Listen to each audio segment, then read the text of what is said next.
Hello friends, आज हम one उन्मूलन या फिर डिफॉरेस्टेशन के बारे में पढ़ेंगे। डिफॉरेस्टेशन का मतलब होता है सामान्य अर्थ में वन क्षेत्र में कमी आने को ही वनों की कमी अथवा वन उन्मूलन कहते हैं। वन क्षेत्र में कमी अनेक कारणों से आती है, जो कारण इस प्रकार है। फर्स्ट है हमारा कारण वन भूमि पर कृषि विस्तार। वन भूमि पर कृषि विस्तार का मतलब है हम जिस भूमि पर वन उगते हैं, वन और पेड़ पौधे होते हैं, उसी जगह पर कृषि की जा सकती है। वो भूमि कृषि के लिए अच्छी होती है। परिणामस्वरूप लोग क्या करते हैं, वनों को काटकर नवीन कृषि भूमि में परिवर्तन करना आरंभ कर देते हैं। सेकेंड है पशुचारण। पशुचारण के कारण भी वनों का विनाश हो रहा है। वनों में निरंतर अत्यधिक चराई के कारण वनस्पति समाप्त होने लगी है। धीरे धीरे जल व वायु के कटाव से जो चट्टानें हैं वो ऊपर निकल आती है, जिससे भविष्य में यहाँ वनस्पति की संभावना समाप्त हो जाती है। थर्ड है व्यापारिक बागानी कृषि। व्यापारिक बागानी कृषि का क्या मतलब है? वन विनाश का एक कारण व्यापारिक बागानी कृषि का प्रसार भी है। रबर, चाय, कोको, कहवा, नारियल आदि फसलों को उगाने के लिए वन क्षेत्रों को साफ करके भूमि प्राप्त की गई है। मलाया, इंडोनेशिया, श्रीलंका तथा भारत में पर्वतीय ढालों के वनों को काटकर बागानों का विकास किया गया है। इसके बाद है फोर्थ पॉइंट, बांधों का निर्माण।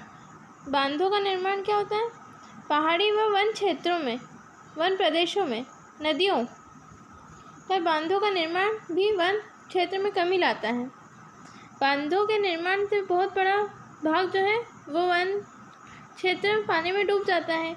एक अनुमान के अनुसार भारत में आर्थिक विकास के लिए नदी घाटी योजनाओं के द्वारा लगभग 5 लाख हेक्टेयर क्षेत्र के वन नष्ट किए जा चुके हैं।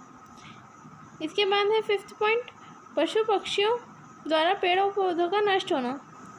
पशु पक्षियों द्वारा पेड़ पौधों को नष्ट किया जाना। वन क्षेत्रों में निवास करने वाले जीव जंतु वृक्षों की पत्तियां, छालों, जड़ों, वनस्पति आदि का भक्षण करके हमेशा के लिए खत्म कर देते हैं। गिलहरी, चूहे, खरगोश, बीवर, लोमड़ी आदि जीव जंतु भूमि तथा जड़ों को क्रमशः खोदकर व काटकर समाप्त कर देते हैं, जिसके परिणाम से प्राकृतिक वनस्पति का ह्रास होता चला जाता है। तो इसके द्वारा पशु पक्षी द्वारा पेड़ों को नष्ट किया जाता है। फिफ्थ पॉइंट है पशु पक्षियों द्वारा पेड़ों को नष्ट किया जाना। फिर सिक्स पॉइंट है कीड़े मकोड़ों द्वारा वृक्षों को नष्ट किया जाना।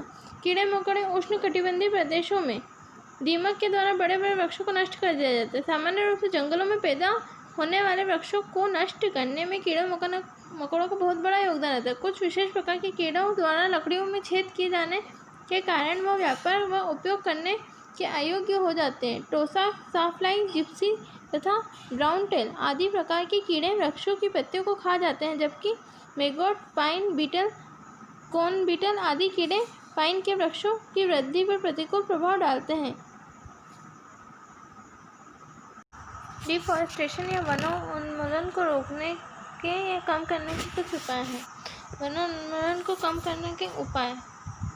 वनों उन्मूलन को कम करने के उपाय फर्स्ट है कीटनाशक औषधियों का छिड़काव करना। कीटनाशक औषधियों का छिड़काव से अर्थ है वन क्षेत्र में कीटाणुओं तथा अवांछनीय जीवों को नष्ट करने के लिए अनेक प्रकार के कीटनाशकों पदार्थों का छिड़काव किया जाना चाहिए, जिसके फलस्वरूप कीटाणु नष्ट हो जाते हैं तथा पेड़ पौधे स्वस्थ बने रहते हैं। अतः गंधक चूर्ण, गेमकसीन, एलिड्रिन आदि कीटाणुनाशक दवाओं का उपयोग करना चाहिए। सेकेंड पॉइंट है ज़ूमिंग कृषि प्रणाली पर रोक लगाना।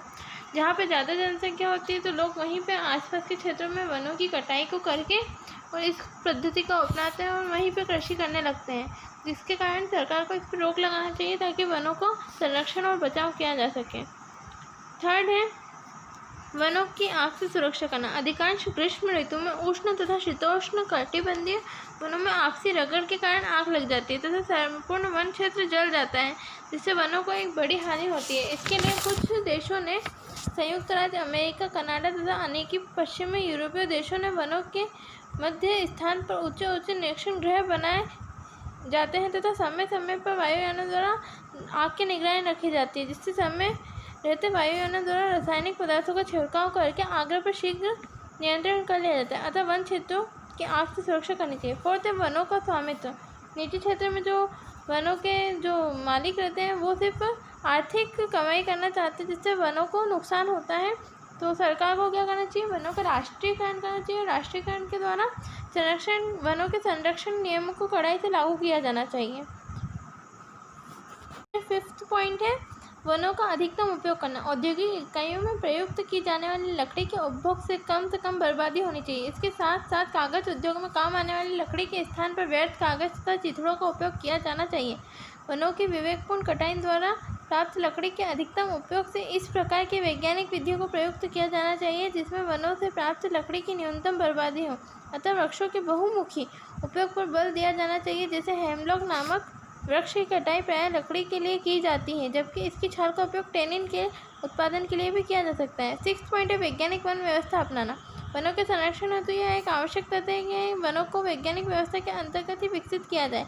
इसके अंतर्गत वनों की विभिन्न आधुनिक तकनीकों का वहाँ की परिस्थिति के अनुरूप समन्वय तथा उपयोग किया जाता है। और यही नहीं, इसके अंतर्गत वैज्ञानिक विधियों से विशेष जाति के वृक्षों का रोपण, कटाई तथा सुरक्षा भी शामिल की जाती है। इसके साथ साथ वनों से परिपक्व, कमजोर तथा रोगग्रस्त वनों की कटाई को प्राथमिकता देनी चाहिए। इस प्रकार की चयनात्मक कटाई में अपरिपक्व वृक्षों को किसी प्रकार की हानि नहीं पहुंचनी चाहिए।